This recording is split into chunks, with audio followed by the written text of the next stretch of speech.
Alright, hi everyone. I hope you guys are having a great day. So this week we will have our first full lecture. You'll find the slides posted for you on Canvas.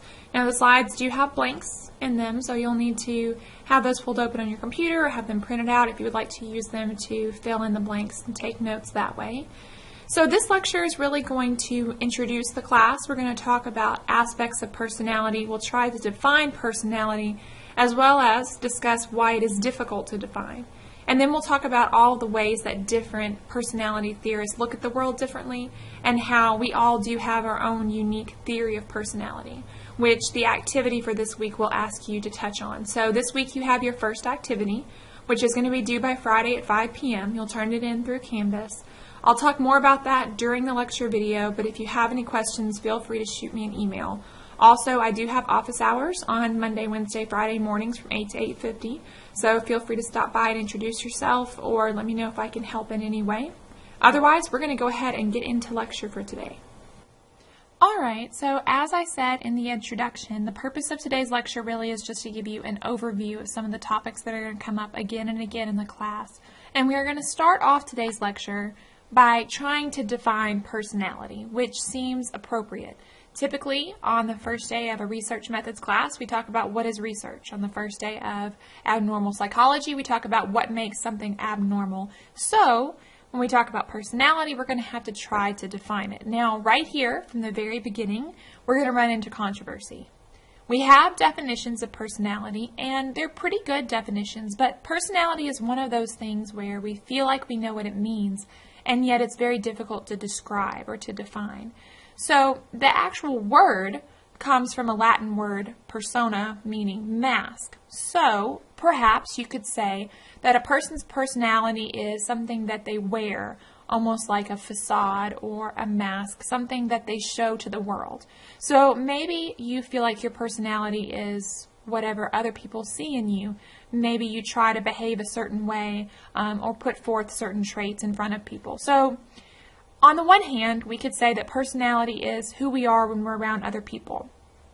On the other hand, though, that leaves us the question, well, what about who we are when we're not around other people?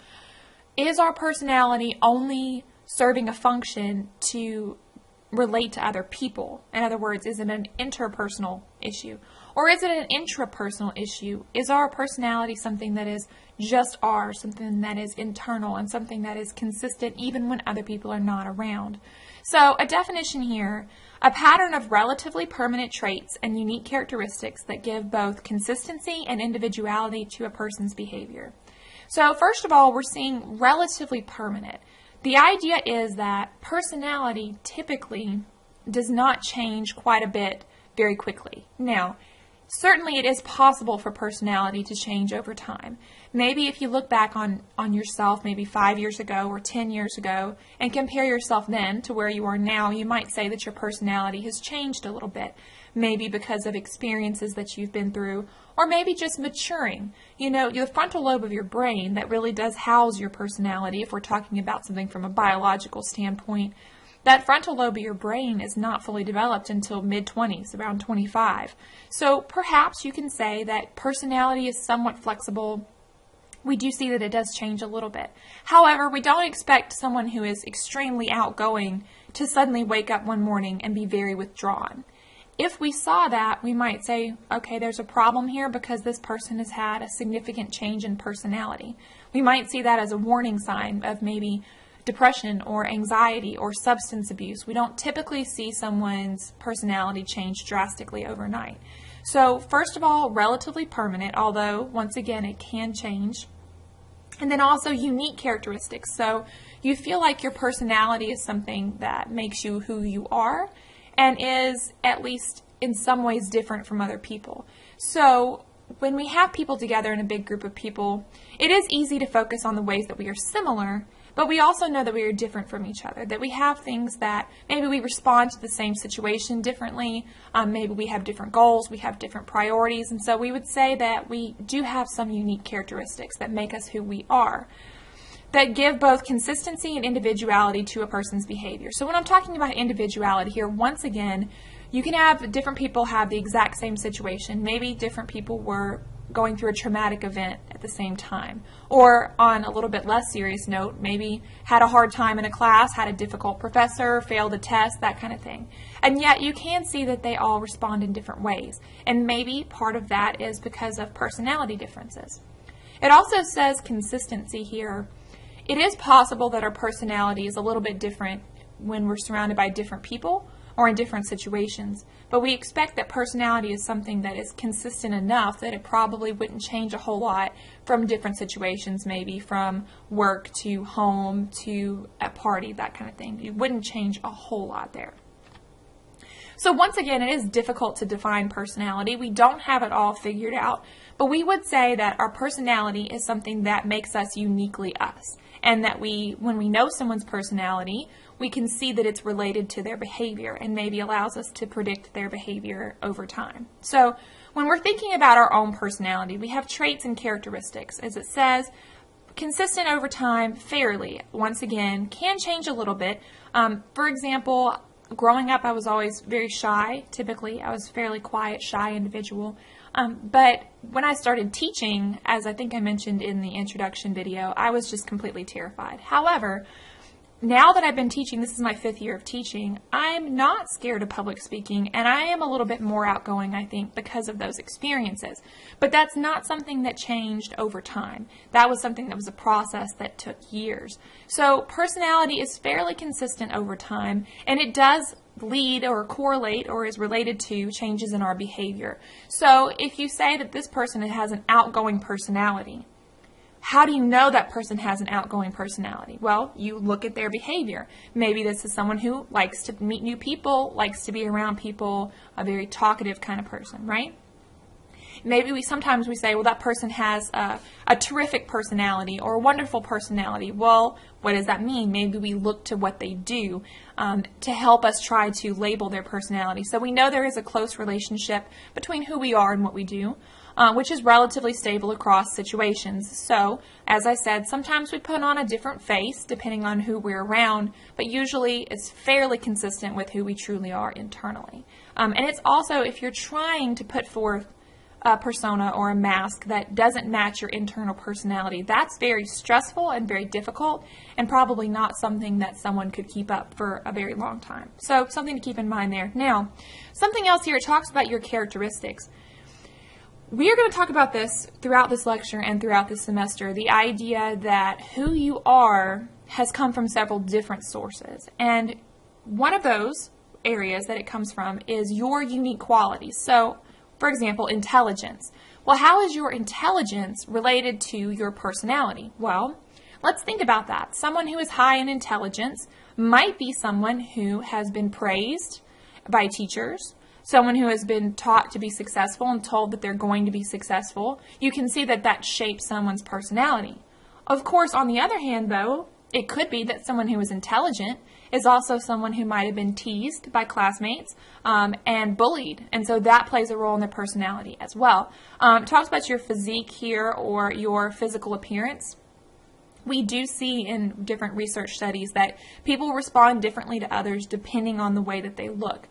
For example, typically people have a stereotype, which when I talk about a stereotype, I just mean like a belief that they put onto an entire group of people, even if they don't know all of those individuals. So people often have a stereotype, they call it the what is beautiful is good stereotype, that people who are physically attractive also have other positive characteristics. Like, for example, if they look at pictures of people who have already previously been rated as attractive, they'll say, okay, I think that person is smart, that person is successful, that person is fun to be around. So if people have beliefs about you, whether they be positive or negative, based on your appearance, based on your gender, based on your ethnicity, and so on and so forth, that does play a role in your personality. You can set up almost a self-fulfilling prophecy here. In other words, if you are told that something is true and you truly start to internalize that and believe it, then over time you might behave in ways that make that true. So we see that our personality develops. The question here that we're going to come back to later is, are we born with our personality, or does our personality come from our experiences? And oftentimes we see that it's a combination of both there. Very good. All right, so this class is personality. It's basically theories of personality. And if you think back to when we looked over the syllabus in the first lecture video, you'll see that the majority of the lectures are going to focus on the theories of particular individuals. Like, for example, our next lecture will be about the theories of Freud, and then we'll talk about the theories of Adler. So if we are going to spend quite a lot of time talking about the theories of psychologists, about personality, we need to know what a theory is. So a theory, there's a definition here, a set of related assumptions that allows scientists to use logical, deductive reasoning to formulate testable hypotheses. Okay, so if we have a theory here, then perhaps a theory is a way of organizing something that we see in the world, a way of attempting to explain it. Now, just because something is a theory does not necessarily mean that it's true. Just because something is a theory doesn't mean that it's been completely tested. A theory is just a big picture idea that we want to try to test. The problem is that because theories are typically very big picture ideas, we cannot test an entire theory in one research study. If we could do that, then our job would be really easy and all of our research would already be done. We would have already proven or disproven all of the theories. Instead, though, to test any one theory, we have to do research over and over and over again. Because we can't directly test the theory, what we do is we come up with a hypothesis. Now, a hypothesis is a specific testable prediction that's consistent with our theory. So if the theory itself is too large to test in any one research study, we can take a little piece of that theory, call it a hypothesis. It's got to be consistent with the theory, and it's got to be specific and testable enough that we can actually go out and do it. Now, once we do that, we take our results and we go back to our theory and say, okay, what do these results tell me about my theory? So, just as an example here, then maybe we have a theory that there's a relationship between being read to as a child and future scores on reading tests. Maybe we have that theory. So then a hypothesis could be that children who have been read to are going to do better on a particular reading test. Now, that is specific and testable. We can go out and do that. I can get a sample of children. I can take the ones who have been read to and the ones who have not been read to, give them a reading test, and I can look to see if that's true. But even if I find that those individuals who were read to did perform better on the reading test, that doesn't necessarily prove my theory. Why not? Because it's a big picture idea. That was true of my particular sample. But what if I tried it again with a different age of children, or a different ethnicity, or a different socioeconomic status, or a different part of the world? So, just because we found particular results doesn't necessarily prove or disprove our theory. Another hypothesis here would be that if our theory is true, that reading to children does improve their literacy, then I could have a hypothesis that I could take children who scored poorly on a reading test. I could set aside a certain amount of time over a year or two to read to them and then test it again, and I would expect their scores to have improved if my theory is true. So a hypothesis is just a little piece of a theory that is specific enough that we can go out and do it. We take those results then and we tweak our theory depending on what we found. Okay? So just because something is a theory does not necessarily mean that it's been proven to be true. So why do we have different theories? Well, it was difficult for me as I was going through, as preparing this class, thinking about which theorists I wanted to talk to you about, because there are so many different theories of personality. And you'll see as we go through that many of them are vastly different from each other.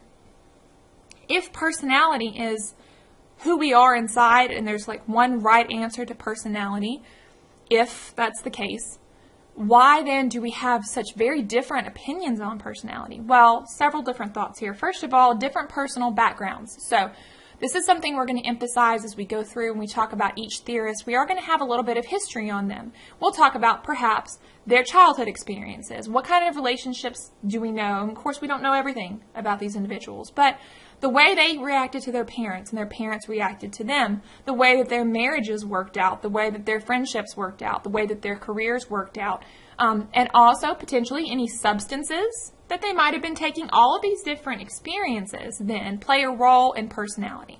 So think about yourself, and we're going to kind of wrap up this lecture today talking about this specifically, but think about what you believe about personality.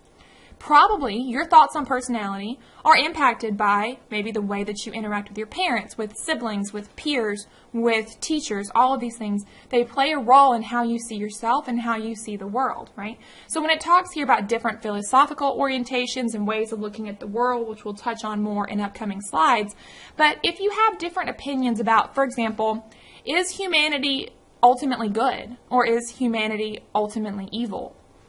That's one of the most basic things that you believe, but it impacts the way that you look at personality. So there's so many different things. Are you going to emphasize nature? Are you going to emphasize nurture, which we'll get to? Do you believe that you were set at birth, or can you change? How much does your childhood impact you versus how much does your adolescence impact you in adulthood? All of these different ways of looking at the lifespan and looking at the world impact your particular view of personality. So it is certainly possible that while trying to answer the same question, several different theorists came up with completely different answers. And there are 25 or so of you in this class, and I imagine that you would all come up with different answers, right? There may be some overlap between your answers, but there will be different aspects there as well. Now, one other thing to keep in mind, it says the data chosen to observe is different. So the time period that you grew up in and the kinds of people that you interact with play a role in how you see the world. Like, for example, Freud grew up in a particular time period, right, in Vienna primarily, and we're going to see that he worked primarily with female clients, adult female clients who were having symptoms of hysteria. Well, that is a very specific population. And when you think about good research, we know that we can only generalize if our sample looks like our population. In other words, if the only sample you have is women during this particular time period that are wealthy, that have symptoms of hysteria, well, whatever you find to be true there, you can only say is true for those particular individuals. You don't know for sure if that applies to other people. So this also is true of psychologists today. Maybe there are individuals who specialize.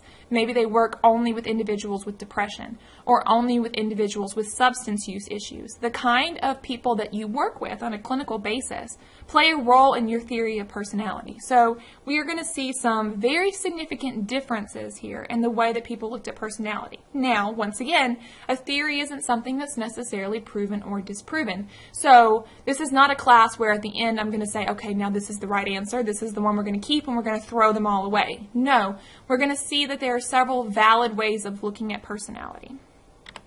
Very good. Okay, so when we're talking about psychology, we need to understand that psychology is intended to be a science, which means that everything that we know in psychology has come from research. So then we're going to look at each of these theorists' ideas of personality, and we're going to say, okay, how consistent is this with other research? Or how has this theory contributed to research, right? Personality is one of those things that is particularly difficult to study.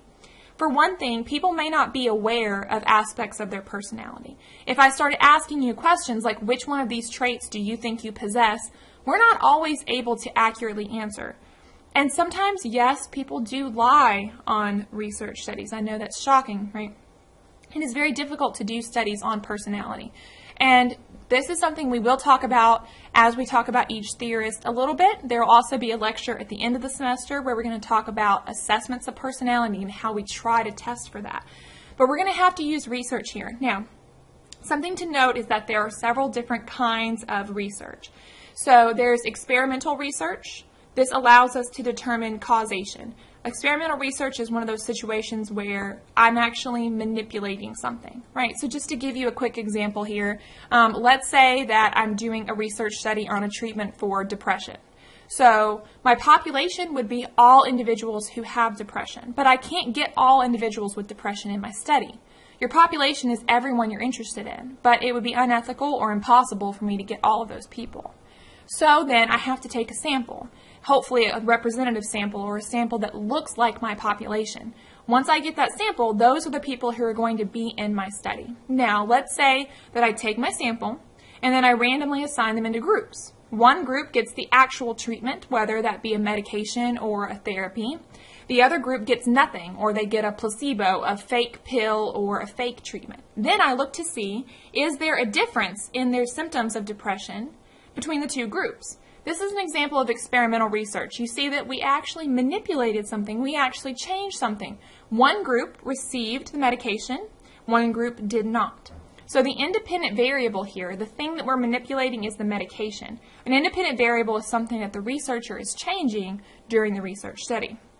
The dependent variable is something that you're interested in measuring. It's your outcome. In this case, it would be symptoms of depression. Okay? Now, I give that as an example to kind of let you see how complex research can be. It's not always as easy and straightforward. We have to try to get a good sample. We have to try to control for everything. And that's experimental research. That's just one type of research. So research into personality is something that is especially difficult to do. But it says the personalities and the psychology of different theorists influence the kind of theories that they develop. Let's think about this for a second. And I'm not talking about any particular theorist at this point, but let's imagine that there's a theorist who is depressed. Do you think someone who has depression would develop a different kind of personality theory than someone who does not? What about someone who was abused as a child? What about someone who has anxiety disorder? What about someone who's addicted to cocaine? Okay, I could be talking about a particular theorist there, but we'll come back to that later. The idea here is that your personal experiences, your relationships, and also the state of your mental health play a role in how you see yourself and how you see the world. So we are going to see some very significant differences between the different theorists, and that's okay. All right? Just as a reminder here, if you have any questions or comments about the lecture, feel free to shoot me an email. So this is something we're going to come back to in every set of slides when we talk about a particular theorist. We are going to try to evaluate that theory based on some criteria to try to make sure that this theory is actually contributing to the science of psychology. So first of all, it says that it generates research. So you're going to see that some of the theories have generated a lot of research, have consistently done a lot of research. Maybe that's because people loved that theory so much that they thought it was great and they wanted to go out and try to prove that it was true.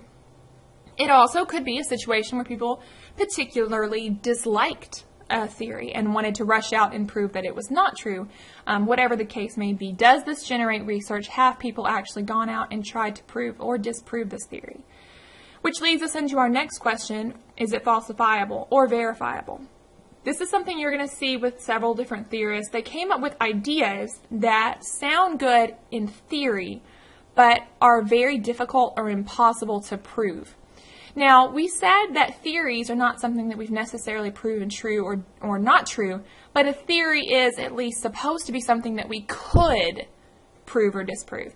Let me give you an example here. We're going to talk about Freud in the next lecture video, but Freud had the idea that a lot of what was going on with us was unconscious, which means that we were not aware of it. How do you actually research something that you're not aware of? You can't ask the person questions because they'll say, I don't have that feeling. And then Freud would say, yes, you do. You just don't know that you do. So then the question is, how did you actually verify that what Freud is saying is true? If Freud believed that the vast majority of who we are is unconscious, how do we do research on that? And Freud and his followers did attempt to do research on that, which we will talk about later in the semester. But we need to be able to prove or disprove a theory. If it's impossible to prove, then we'll never know how accurate it is, right?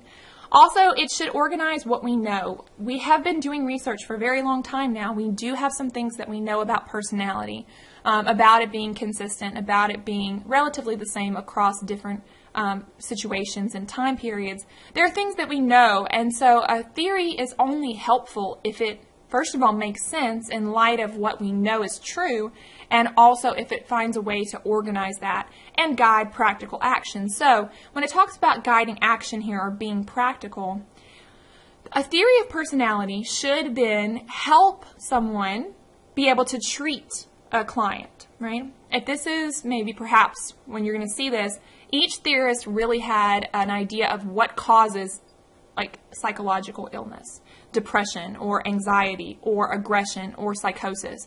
So each theorist had a different way of thinking that these things manifested themselves. So if a theory is practical, then it gives the clinician, the psychologist, some ideas about how to treat a particular disorder. Or perhaps it gives parents an idea about how to interact with their children. Or it gives teachers ideas about how to interact with their students. It has to contribute something practically to everyday life, right? Also, it needs to be internally consistent.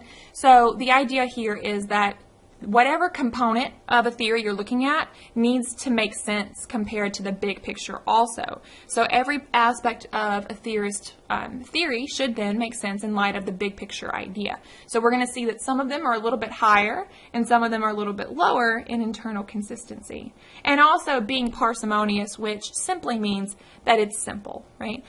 Now, personality is not a very simple topic. So we can't expect our theories to be extremely simple. But when we say that a theory should be parsimonious, we mean that it needs to be as simple as possible.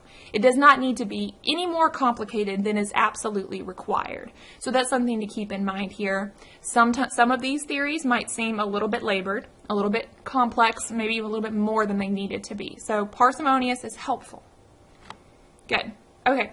Now, I think it mentioned on an earlier slide that the different theorists had different ideas of humanity, and that impacted the way that they developed their theories. So we're going to talk about several different aspects here of your concept of humanity, your way of seeing yourself and seeing the world. So first of all, determinism versus free choice. The idea here is how much of your life is in your control. This is actually a very important concept to personality and one that is impacted by a wide range of factors. But just to give you a little bit of an introduction or an overview here. If an individual says that we are who we are because of our reinforcement and punishment that we've received. So you're going to see some theorists that we talk about towards the end of the semester that are very strict behavioralists. And they would say something along the lines of, when you were a child, you did this particular behavior and you got rewarded for it.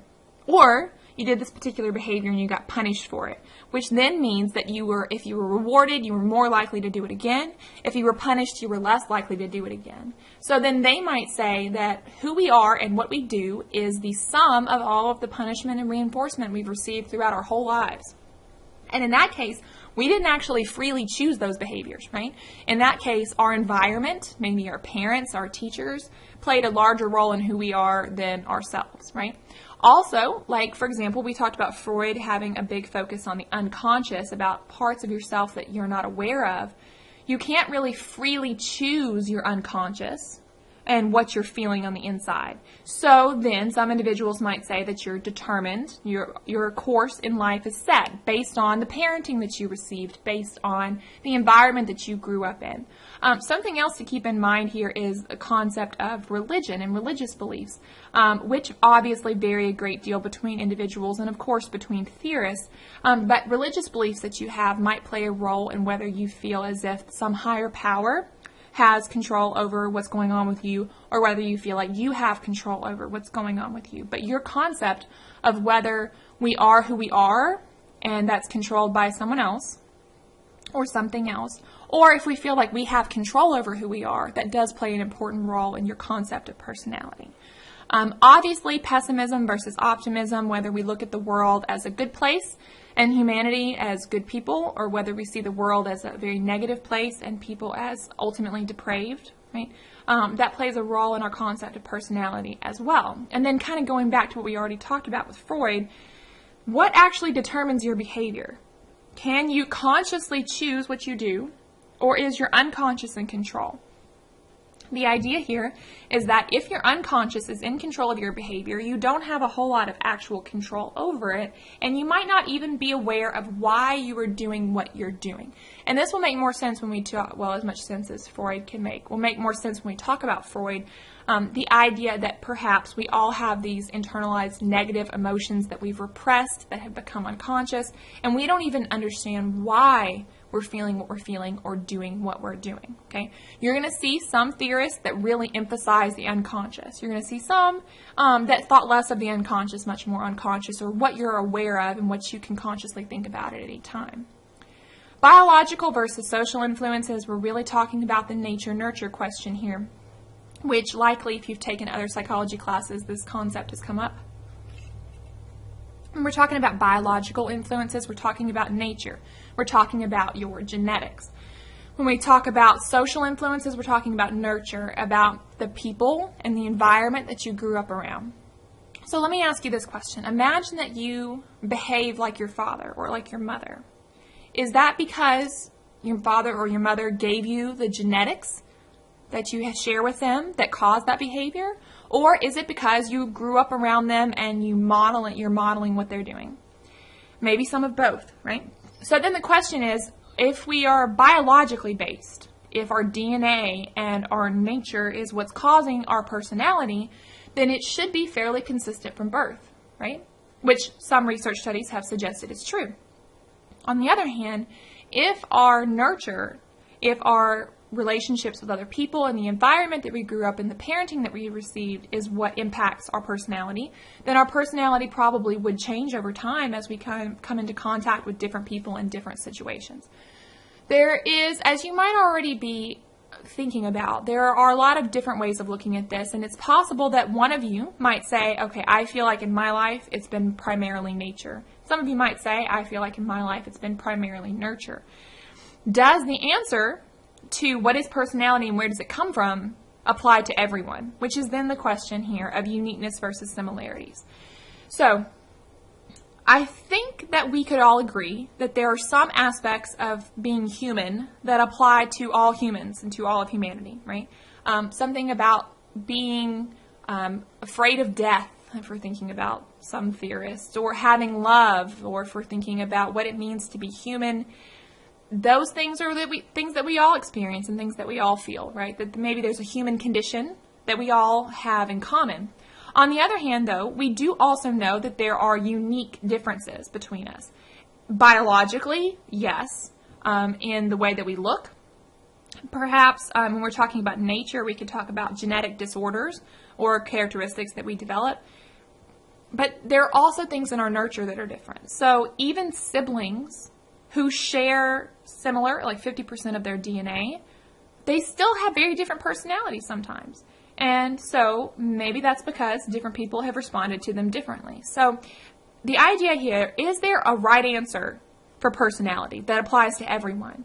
Or do we all have different answers on what personality is?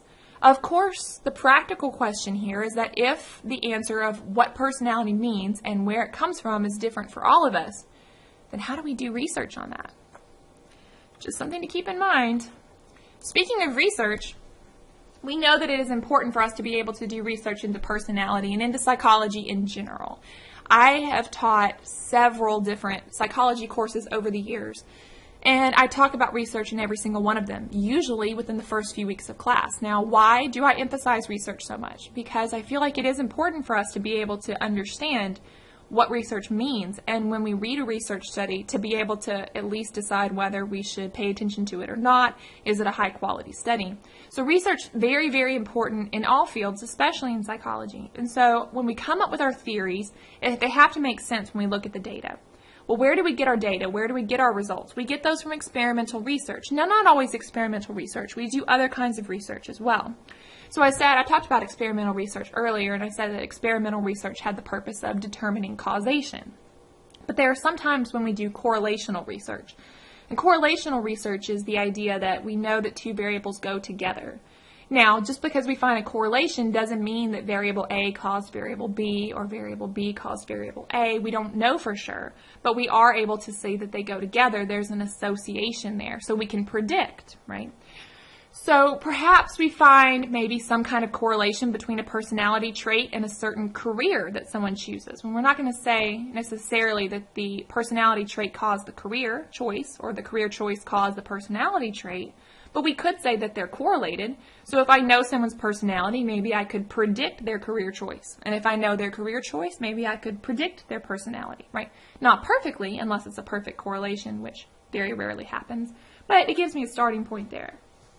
Once again, let me know if you have questions about any of this. So the idea here is that we need to make systematic observations. We need to have operational definitions ahead of time, which are just specific definitions of what we're looking for when we do our research, and we need to do a good job of our research. It's very important, not just because if we do bad research, we've wasted our time and our participants' time, but also because we might mislead people. I can think of examples in the past of research studies that have been fabricated, or research studies that have not been conducted properly that then caused a lot of negative outcomes in people who believed that they were true. So we need to be careful there with what we do. Research is very important. and not to be taken lightly. So we're going to talk about research. It will come up throughout the semester, but when we're talking about research and making sure that we're doing a good job with our research, we need to keep in mind reliability and validity. Now, there are several different types of both. Reliability is generally consistency. If something is reliable, then that means that, for example, we might have test-retest reliability, where if I measure your personality on Monday and I measure your personality again the next Monday, I shouldn't see a vastly different result, right? They should be relatively reliable, relatively consistent, right? If I measure someone's intelligence and then a month later go back and measure their intelligence again, that measure should be reliable. It should be fairly consistent. There are exceptions to this issue, though. There are things that we measure that are sometimes inconsistent, like mood, for example. If I measured your mood on one day and then a week later I measured your mood again, it's possible that your mood has changed. It's possible that my measure doesn't look reliable there. But that's just because mood is not reliable. It's something that changes over time. But when we're talking about something like personality that it's considered relatively permanent, we want our results to be reliable, to be consistent. But it's not just enough for something to be reliable, right?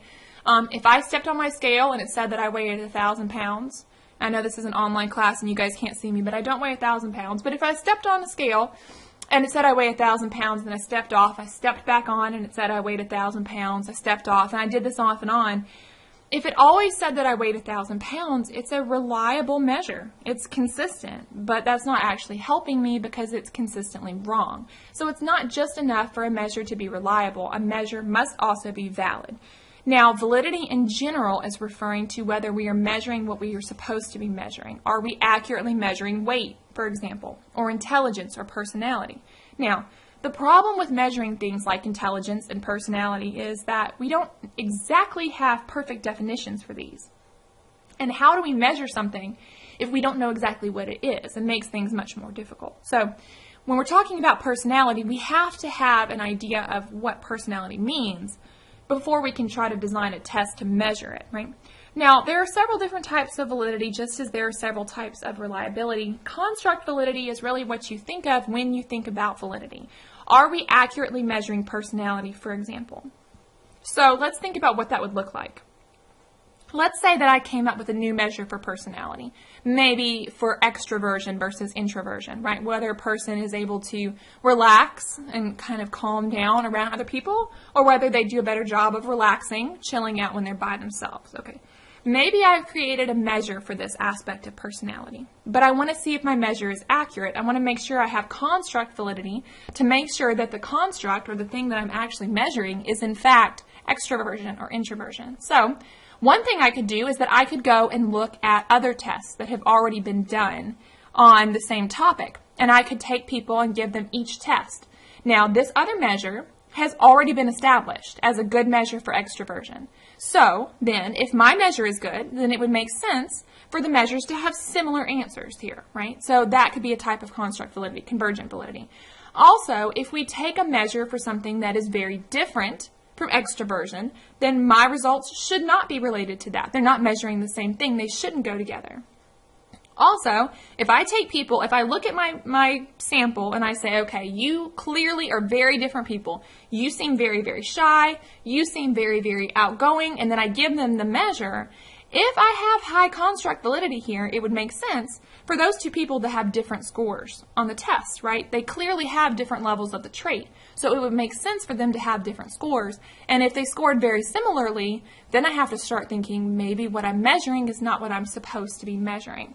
Now, a very interesting aspect here is predictive validity, the idea that whatever our result is now, if it's correct and accurate, should be able to predict something in the future. Now, this is the purpose of standardized testing typically. The idea here is that the ACT is supposed to predict your performance in college, and the GRE is supposed to predict your performance in graduate school, for example. Now, of course, we know that these are not perfect correlations. And we actually see that sometimes things like self-discipline are better predictors than intelligence test scores or standardized test scores. But Anyway, so let's say that perhaps I think that my measure of personality as an adolescent perhaps should predict someone's career choice later, or should predict whether or not they're able to have a successful relationship, that kind of thing. It is valuable to be able to take a measure and then predict some kind of outcome based on that measure. However, once again, typically predictive validity is not perfect, and of course we make mistakes here. Very good.